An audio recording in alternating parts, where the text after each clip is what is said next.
ప్రజలను కోరుకుంటున్నా, ఈ పరిస్థితి ప్రభుత్వాన్ని చేసే అవకాశం ఇవ్వద్దు. చాలా గొప్పగా ఈ డెమోక్రసీ, భారతదేశం ఒక డెమోక్రసీ క్రియేట్ అయింది. చాలా బెస్ట్ ఫౌండేషన్స్ మీద ఈ డెమోక్రసీ క్రియేట్ అయింది. యూనిటీ అండ్ డైవర్సిటీ, ఎంతో అద్భుతమైన సమాజం క్రియేట్ కాబడింది స్వతంత్రం వచ్చి 70 సంవత్సరాలు. ఈ విధమైనటువంటి క్రియేట్ అయినటువంటి ఒక రాజ్యాంగాన్ని, ఒక డెమోక్రసీని మీరు కోకటి వేళ్ళతో కూలుస్తున్నప్పుడు ఆవేదనతో ఈరోజు చెప్పాల్సినటువంటి పరిస్థితి ఏర్పడుతుంది. ఏ వ్యవస్థని మీరు తన పని తను చేర్చుకొని ఇచ్చారు. కొన్ని వ్యవస్థల పేరు చెప్పకూడదు. మీ కబద్ధ హస్తాల్లో ప్రతి వ్యవస్థ నాశిస్తుందా లేదా చెప్పండి. సోషల్ మీడియాలో 111 పెట్టింది. 111 పెట్టాలంటే 2 ఛార్జ్షీట్స్ ఉండాలా? అది వ్యవస్థీకృతమైనటువంటి నేరం అయి ఉండాలా? చాలా స్పష్టంగా 111లో పెట్టినా కూడా, సెక్షన్లో పొందుపరిచినా కూడా 246 ఆఫ్ పార్లమెంటరీ కమిటీ ప్రకారం 111 ఆఫ్ బిఎన్ఎస్ వాజ్ యాడెడ్. వాళ్ళు ఎందుకు పెట్టారా అంటే వ్యవస్థీకృతమైన నేరాలు, land grabbing, contract killing, bank frauds, cyber crimes, వీటిల్ని నిలవరించేదానికి ఐపీసీలో తగినటువంటి ఇన్అడిక్వేట్ అని చెప్పి 111 తీసుకురావడం జరిగింది. ఆ 111ని సోషల్ మీడియా పోస్టింగ్స్ మీరు వాడి నెలల కాలాలు వారిని మీరు జైల్లో పెట్టినటువంటి సాదృశ్యం కాదా? మేము సుప్రీంకోర్టులో అబ్యూస్ ఆఫ్ 111 గురించి మా నాయకుడు జగన్మోహన్ రెడ్డి గారి ఆదేశంతో, జగన్మోహన్ రెడ్డి గారు ఒకటే ఆదేశించారు మమ్మల్ని, ఈ విధంగా వాళ్ళ చట్టాలని వాళ్ళు అవహేళన చేస్తూ ఈ విధంగా ప్రజల మీదకి డ్రకోనియన్ లాస్ వాడుతుంటే మీరు దీన్ని తీవ్రంగా పరిగణించి మా అధినాయకుడు, మా ప్రీతమ నాయకుడు జగన్మోహన్ రెడ్డి గారు చెప్పారు. వారి యొక్క ఆదేశాల సార్వే మేము సుప్రీంకోర్టులో అబ్యూస్ ఆఫ్ 111 మీద చాలా ఇష్యూస్ చేయడం జరిగింది.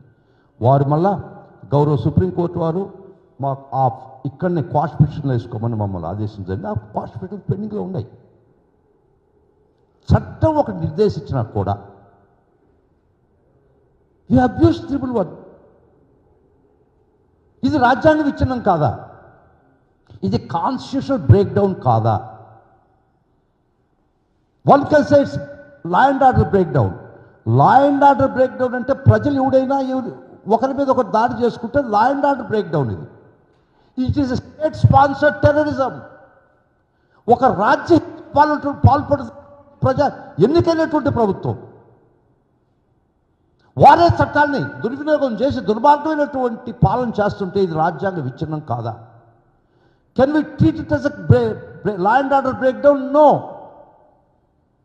If an individual commits breakdown of the law, it's law and order breakdown. If the states break down the law, it's a constitutional breakdown.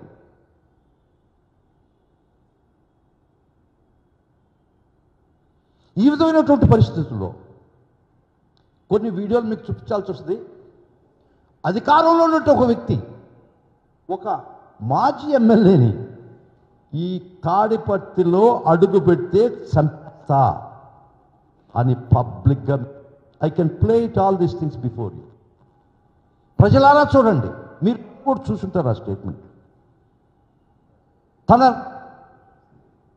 కాన్స్టిట్యుయెన్సీకి తను పోదలుచుకుంటే పోలీస్ అడ్డుకిచ్చేది నాకు అర్థం కాలేదు. తన ఒక ఎమ్మెల్యే స్థాయి వ్యక్తికే ఈ విధమైనటువంటి ఆటంకాలు చేస్తే సామాన్యుడి పరిస్థితి ఏంది ఈ రాష్ట్రంలో? మీరు ఒక స్లోగన్ చెప్పేవాళ్ళు, Andhra is in safe hands అంటే. దీన్ని Andhra in the safe hands అని పెడతామా? Just give me pass few seconds, I will show. ఒక నిర్భయంగా నిస్సిగ్గుగా అడుగు పెడితే తాడిపత్రిలో చంపేస్తామన్నటువంటి పరిస్థితుల్లో మాట్లాడుతుంటే ఏం చేయాలో ఆలోచించండి. ఇది ప్రజల్లో ట్రస్ట్ డిఫిషియన్సీ కింద రాదా? వ్యవస్థల మీద నమ్మకం పోవా? మన డెమోక్రసీ మనకి ఇచ్చిన విలువలతో ఇంకా ప్రజలు ఆ పరిస్థితి రాలే. చాలా ధన్యవాదాలు. ఆంధ్ర రాష్ట్ర ప్రజలు చాలా ఓర్పుతో ఉన్నారు, చాలా గొప్పవారు.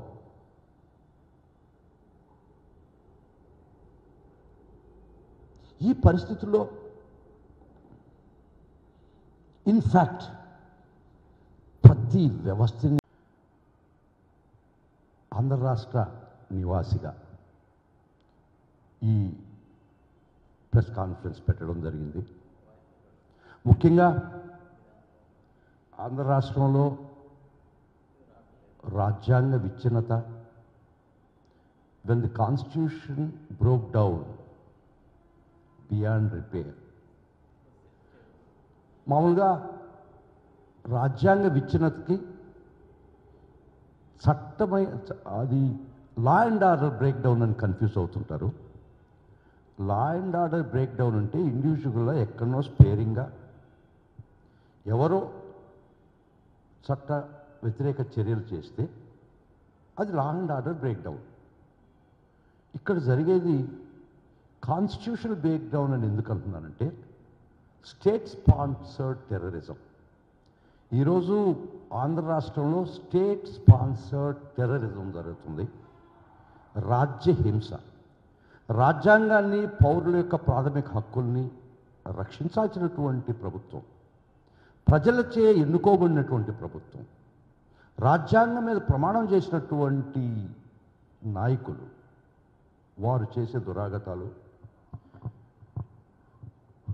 రాష్ట్రమే రావణకాష్టంగా మార్చినటువంటి పరిస్థితుల్లో స్టేట్ స్పాన్సర్ ప్రభుత్వే అరాచకాలకి శ్రీకారం చుట్టినప్పుడు ఖచ్చితంగా దీని లా అండ్ ఆర్డర్ ఫెయిల్యూర్ కాదు, ఇది కాన్స్టిట్యూషనల్ బ్రేక్ డౌన్గా మీకు చెప్పడం జరుగుతుంది. రెండో విషయం,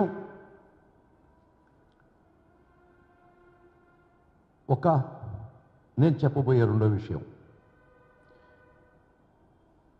మీడియా ముసుగులో మాఫియా రాజ్యం స్థాపించి మాఫియా లాగా ఎదిగి ఈ ప్రభుత్వాన్ని తన గుప్పిట్లో పెట్టుకొని వ్యవస్థలు నిర్వీర్యం చేస్తున్నటువంటి ఈ మార్గదర్శి financiers, Margadarsi chit funds and Eenadu more particularly ఆ విషయం కూడా చర్చించాల్సిన అవసరం ఉంది. ముఖ్యంగా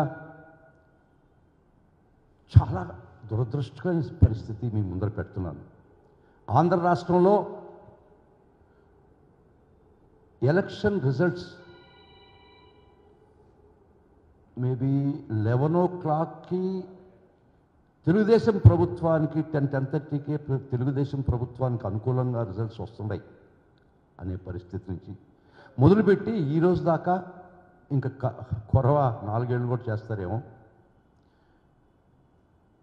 ఆస్తులు ధ్వంసం చేశారు, నో పోలీస్, వ్యక్తుల్ని చంపేశారు, నో పోలీస్, గ్రామాలు ఖాళీ చేయించారు, తరివేశారు, నో పోలీస్. నాకు తెలిసి చరిత్రలో ఉగాండాలో ఇడి అమీన్ కొన్ని జాతుల్ని ఆ దేశాన్ని నుంచి తరివేయడం జరిగింది. అదే పరిస్థితి ఈరోజు ఆంధ్రప్రదేశ్లో ఉంది. నేనేదో గాల్లో చెప్పటం లేదు, గాల్లో మాట్లాడటం లేదు, నేను చట్టపరంగా వాస్తవాలు మీ ముందు పెట్టడం జరిగింది. మాచర్ల కాన్స్టిట్యుయెన్సీలో పిన్నెల అనే గ్రామం ఉంది. అక్కడ మైనారిటీ సోదరులైనటువంటి ఒక వర్గాన్ని గ్రామాన్ని నుంచి టోటల్గా ఎన్ బ్లాక్గా తరివేయడం జరిగింది. వాళ్ళ ఆస్తులు స్వాధీనం చేసుకోవడం జరిగింది.